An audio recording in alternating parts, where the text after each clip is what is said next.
12ই March অর্থাৎ আজ সকাল 11টা হতে বসতে যাচ্ছে ত্রয়োদশ জাতীয় সংসদের প্রথম অধিবেশন।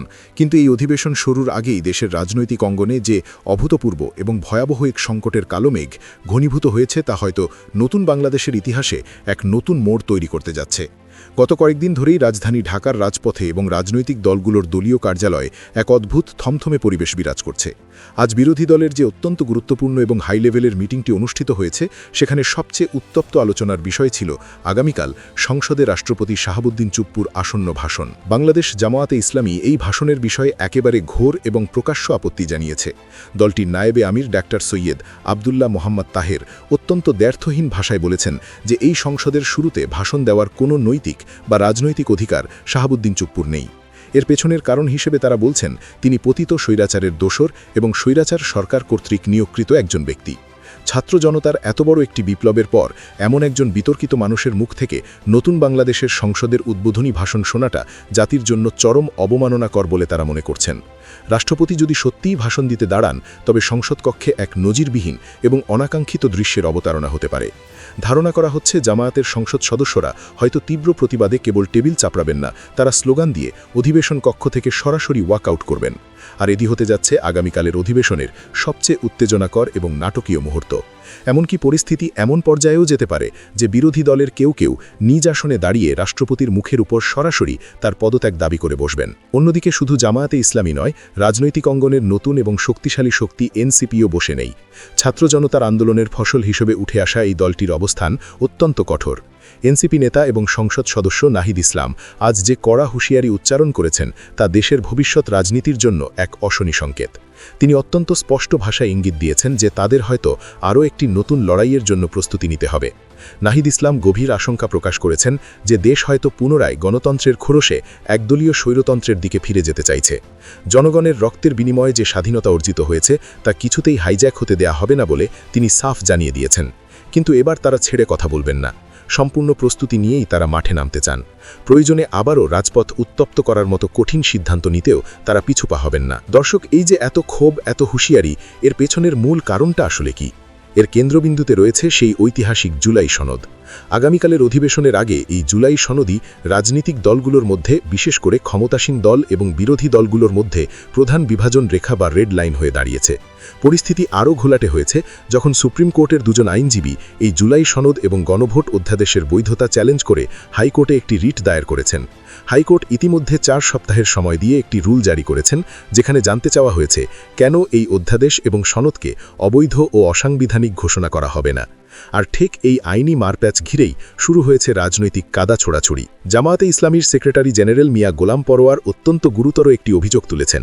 তিনি বলেছেন সরকারি দল অর্থাৎ বিএনপি এখন আদালতের ঘাড়ে বন্দুক রেখে জুলাই সনদ এবং জনগণের দেওয়া গণভোটকে অবৈধ ঘোষণার এক সূক্ষ্ম ষড়যন্ত্র করছে।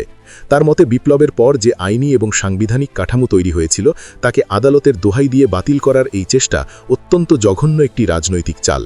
তিনি বিএনপিকে কড়া ভাষায় হুঁশিয়ারি দিয়ে বলেছেন অতীত সরকারের মতো চতুরতার পথে হাঁটলে এর চরম দায়ভার বিএনপিকেই নিতে হবে। দেশের মানুষ আর কোনোভাবেই আইনের ফাঁক ফোকর দিয়ে স্বৈরতন্ত্রের পুনর্বাসন মেনে নেবে না। তবে বিএনপিও তাদের অবস্থানে অনড়। দলটির জ্যেষ্ঠ নেতা সালাহুদ্দিন আহমেদ পরিষ্কার জানিয়ে দিয়েছেন বিষয়টি যেহেতু এখন দেশের সর্বোচ্চ আদালতের বিচারাধীন, তাই আইন প্রণয়ন বা কোনো পদক্ষেপ নেওয়ার সময় আদালতের নির্দেশনা অবশ্যই মাথায় রাখতে হবে। সহজ কথায় বিএনপি এই মুহূর্তে জুলাই সনদ নিয়ে কোনো ধরনের আইনি বা সাংবিধানিক ঝুঁকি নিতে চাইছে না। তারা চাইছেন রাষ্ট্রের প্রতিটি কাজ যেন প্রচলিত আইনি কাঠামোর ভেতর থেকেই হয়। কিন্তু বিরোধীরা মনে করছেন এটি বিএনপির কালক্ষেপণ এবং ক্ষমতা কুক্ষিগত করার একটি সুদূর প্রসারী কৌশল। এই অবিশ্বাস এবং টানাপড়নের সরাসরি প্রভাব পড়ছে সংসদের পদ বণ্টন নিয়েও। বিএনপি চাইছে প্রধান বিরোধী দলকে সংসদের ডেপুটি স্পিকারের পদটি দিয়ে এক ধরনের ঐক্যমত্যের বার্তা দেশবাসীকে দিতে। তারা দেখাতে চাইছে সংসদে একটি ভারসাম্যপূর্ণ পরিবেশ বিরাজ করছে। কিন্তু জামায়াতে ইসলামী এবং এনসিপি পরিষ্কার জানিয়ে দিয়েছে জুলাই সনদের পূর্ণাঙ্গ বাস্তবায়নের সুস্পষ্ট রূপরেখা ছাড়া তারা ক্ষমতাসীনদের দেওয়া কোনো পদ বা সুবিধা গ্রহণ করবে না। পদের লোভে তারা ছাত্র জনতার রক্তের সাথে বেইমানি করতে প্রস্তুত নয় বলে কড়া বার্তা দিয়েছে। আপনাদের নিশ্চয়ই মনে আছে গত 2025 সালের 7ই অক্টোবর রাজনৈতিক দলগুলোর মধ্যে স্বাক্ষরিত হয়েছিল এই জুলাই সনদ। দেশের রাজনৈতিক ইতিহাসে এটি ছিল এক অভাবনীয় ঐক্যের দলিল।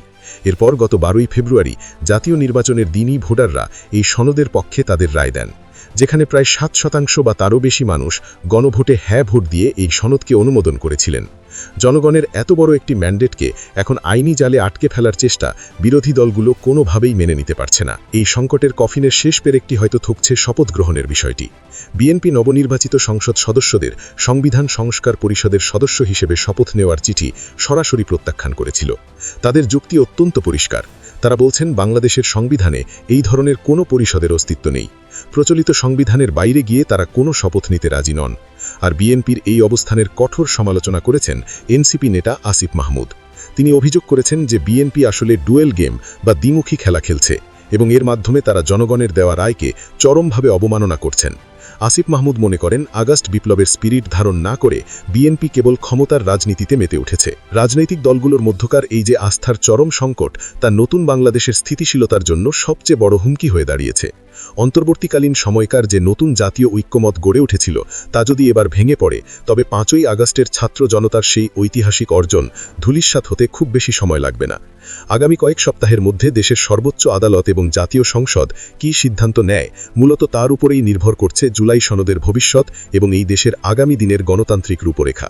দেশ কি একটি নতুন রাজনৈতিক বন্দোবস্তের দিকে যাবে নাকি পুরনো রাজনৈতিক সংস্কৃতির সেই বৃত্তেই আটকে থাকবে তা দেখার অপেক্ষায় পুরো জাতি। এই পুরো রাজনৈতিক সমীকরণের সবচেয়ে অন্ধকার এবং জটিল দিকটি নিয়ে যদি আমরা কথা বলি তবে ভয়ে গায়ে কাঁটা দিয়ে উঠবে।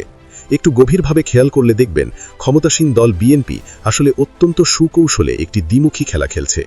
একদিকে তারা ছাত্র জনতার রক্তে ভিজে আসা জুলাই সনদকে নীরবে গলা টিপে মেরে ফেলেছে এবং সারা দেশে নিজেদের আধিপত্য বিস্তারের নামে এক অঘোষিত খুনের রাজত্ব কায়েম করেছে। আর অন্যদিকে জনগণের সামনে অত্যন্ত সুশীল এবং ভালো মানুষের এক নিখুঁত মুখোশ পড়ে আছেন। এই ভালো মানুষের আড়ালে আসলে কতটা বিভৎসতা লুকিয়ে আছে তার সবচেয়ে বড় প্রমাণ হল চুয়াডাঙ্গার সাম্প্রতিক মর্মান্তিক ঘটনাটি। সেখানে বাংলাদেশ জামায়াতে ইসলামীর আপন দুই ভাইকে নির্মমভাবে মেরে ফেলা হয়েছে এবং অভিযোগ রয়েছে সেটি করেছে খোদ বিএনপির লোকজন। স্থানীয় আধিপত্য বিস্তার এবং রাজনৈতিক প্রতিহিংসার জেরে এমন একটি নিষ্ঠুর হত্যাকাণ্ড ঘটানো হয়েছে যা পুরো এলাকার মানুষকে স্তব্ধ করে দিয়েছে।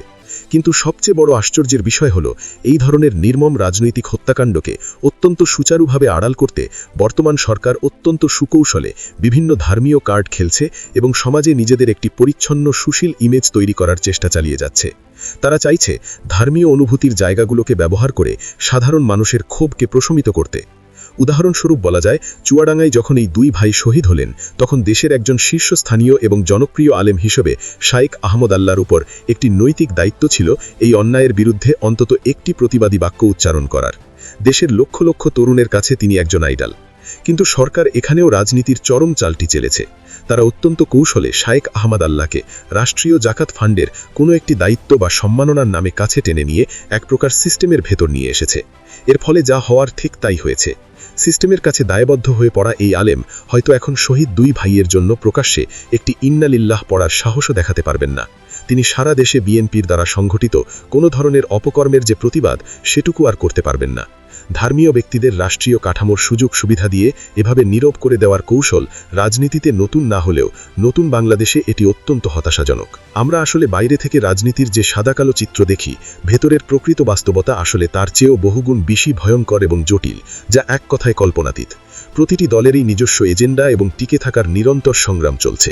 আজকের এই বিশ্লেষণটি এখানেই শেষ করছি, তবে এই জটিল সমীকরণের প্রতিটি হিসাব নিকাশ নিয়ে আমরা কথা বলবো আগামী পর্বগুলোতে। কিভাবে এই রাজনৈতিক সংকট দেশের অর্থনীতি এবং সাধারণ মানুষের জীবনকে প্রভাবিত করছে তা নিয়েও আমরা বিস্তারিত আলোচনা করব।